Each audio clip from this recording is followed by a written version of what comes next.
Too Fast, Too Furious. If you've not been paying attention on my channel, this is part of my Fast and Furious reviews. I've never seen any of these movies. I'm watching all these for the first time in lead up to Fast and Furious 10, and I wanted to check all these out. So every Tuesday, I will be reviewing one of the Fast and Furious movies. And I gotta say, I will say, this 4K looks great.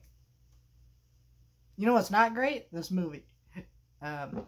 This is an interesting sequel because it doesn't really tie into the other movies a lot, from what I understand, from what people have told me. This one just like, I think I read a quote from the writer. He said they kind of made this like you'd make sequels back in the 80s where you'd make another movie with like a similar title or the same title, and it's technically a sequel, but it doesn't really connect to the other ones.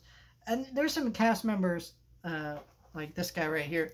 I forget his name, his character's name. He stays in the series, from what I've seen and stuff, and that's cool. But but it seems like a lot of the characterizations in this movie are very different, and it just, I don't know. And then like Vin Diesel's not in this one, which is very weird because he's like in all of them, I think. Maybe he's not in 3. Okay, so he's not in 3 from what it looks like. Oh yeah, he's not in 3. That's weird. I don't know. But he's in 4, he's in 5, 6, 7, 8. And I know he's in the rest of them. Okay, I don't know. I've never seen these movies, like I said. I'm discovering things. I'm just looking through this set right now. And so I don't know. I felt like this movie just kind of was there. Like, it was very serviceable. It was kind of boring, actually. Like, the action was fun.